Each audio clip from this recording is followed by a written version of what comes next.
Good evening students வந்து பார்த்தீங்கன்னா எல்லாருக்கும் ஒரு ஸ்பெஷலான ஒரு குட் ஈவினிங் ஓகேங்களா. ஸோ வந்து பார்த்தீங்கன்னா அண்ணா யூனிவர்சிட்டி ஸ்டூடெண்ட்ஸு குறிப்பாக வந்து பார்த்தீங்கன்னா ரெகுலேஷன் 2021 படிக்கிற ஸ்டூடெண்ட்ஸு ஒரு சில டவுட்ஸ்லாம் கேட்டிருந்தாங்க. ஸோ அது மட்டும் இல்லாமல் ரெகுலேஷன் 2025 ரிலேட்டடாக ஒரு சில டவுட்ஸ்லாம் இருக்குது. ஸோ அதை பற்றி டீட்டெயிலாக கிளாரிஃபை பண்ணிடலாம். ஸோ முடிஞ்ச வரைக்கும் வீடியோவை ஸ்கிப் பண்ணாமல் கேளுங்கப்பா. அப்போ தான் நான் சொல்கிற அப்டேட்டு உங்களுக்கு புரியும் ஓகேங்களா. ஸோ ஃபஸ்ட்டு வந்து பார்த்தீங்கன்னா இப்போ கரண்ட்டாக வந்து பார்த்தீங்கன்னா படிச்சுட்டு இருக்க students for example second year, third year and final year எல்லாருமே ரெகுலேஷன் 2021 பேஸ் பண்ணி படிச்சுட்டு இருக்கீங்க ஓகேங்களா.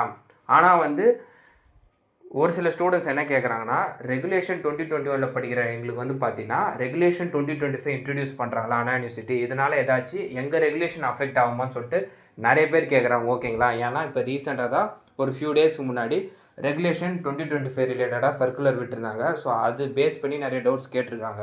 ஃபஸ்ட்டு இது.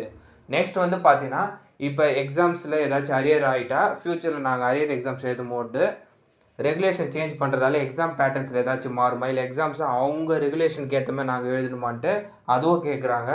ஸோ வந்து பார்த்தீங்கன்னா இப்போ வரைக்கும் ரெகுலேஷன் 2017 ஒரு சிலர் வந்து பார்த்தீங்கன்னா பாஸ்ட் அவுட் ஸ்டூடெண்ட்ஸு அரியர் எக்ஸாம்ஸை இப்போ எழுதிட்டு இருக்காங்க. அவங்க வந்து பார்த்தீங்கன்னா அவங்களுக்கு அவங்க ரெகுலேஷனில் என்ன பேட்டர்ன் எந்த மாதிரி ஃபாலோ பண்ணியிருந்தாங்க, என்ன சிலபஸோ அதை பேஸ் பண்ணி தான் அவங்களுக்கு கேட்டுட்ருக்காங்க ஓகேங்களா. ஸோ அதனால் வந்து பார்த்தீங்கன்னா இப்போ ரெகுலேஷன் 2025 இன்ட்ரடியூஸ் பண்ணதால் உங்கள் ரெகுலேஷனை சேஞ்ச் பண்ணியோ வேறு மாதிரி எக்ஸாம்ஸும் நடத்த மாட்டாங்க.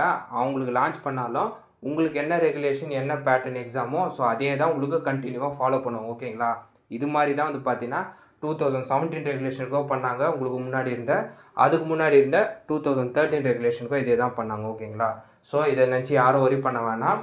ஆஸ் யூஷுவல் உங்கள் ரெகுலேஷன் என்னவோ அதை செப்பரேட்டாக தனியாக தான் கொண்டு போடுவாங்க. இந்த ரெகுலேஷன் 2025 வந்து பார்த்தீங்கன்னா இப்போதைக்கு கிடையாது. ஆனால் வந்து பார்த்தீங்கன்னா கம்மிங் ஆகஸ்ட்லேருந்து இப்போ ஃப்ரெஷ்ஷாக ஜாயின் பண்ணுற ஃபஸ்ட் இயர் ஸ்டூடெண்ட்ஸ்லேருந்து அந்த ரெகுலேஷன் 2025 இம்ப்ளிமெண்ட் பண்ணிடுவாங்க. ஸோ அது அவங்களுக்கு மட்டும்தான் பொருந்தும். சீனியர்ஸ் அதாவது second year, third year, final year படிக்கிற உங்களுக்கு அது வந்து இது கிடையாது ஓகேங்களா. அதை நீங்கள் கன்ஃபியூஸ் பண்ணிக்க வேண்டாம். உங்கள் ரெகுலேஷன் பிரகாரம் உங்களுக்கு போகும். அரியர்ஸ் இருந்தாலும் இன்கேஸ் நீங்கள் உங்கள் 4 வருஷம் டிகிரி முடிச்சிட்டோ ஒரு சில அரியர்ஸ் எழுதினாலும் உங்கள் ரெகுலேஷன் பேட்டர்னில் தான் போவோம். அவங்களோட மெத்தடை உங்களுக்கு எடுத்துகிட்டு வர மாட்டோம். உங்கள் மெத்தடு உங்கள் ரெகுலேஷனில் கொடுத்துருக்க கைட்லைன்ஸ் பேஸ் பண்ணி தான் உங்களுக்கான சப்ஜெக்ட்ஸு செமஸ்டர்ஸ் எல்லாமே போகும் ஓகேங்களா. ஸோ அவங்களுக்கு ஏற்ற மாதிரி அது போகும் ஓகேங்களா. ஸோ ரெகுலேஷன் 2025 ப்ரீஃபான அந்த சர்க்குலர் அண்ட் அந்த இம்ப்ளிமெண்டேஷன் இன்னும் பண்ணலை. ஸோ அதை பற்றின அப்டேட்டும் ஃப்யூச்சரில் வரும். நான் அப்போ அதை பற்றி டீட்டெயிலாக எக்ஸ்பிளைன் பண்ணுறேன் ஓகேங்களா. அதுவும் அது ஃபஸ்ட் இயர் இப்போ வரப்போகிற ஃபஸ்ட் இயரு. ஸோ அடுத்து வர ஃபஸ்ட் இயர் அப்படியே அது கண்டினியூ ஆக ஆரம்பிச்சிடும் ஓகேங்களா. ஸோ இவ்வளோ தான் அப்டேட்டு. மேக்ஸிமம் கிளாரிஃபை பண்ணியிருப்பேன்னு நினைக்கிறேன். இந்த அப்டேட்டை மறக்காமல் உங்கள் ஃப்ரெண்ட்ஸு ஸ்டூடெண்ட்ஸ்க்கு ஷேர் பண்ணிடுங்க.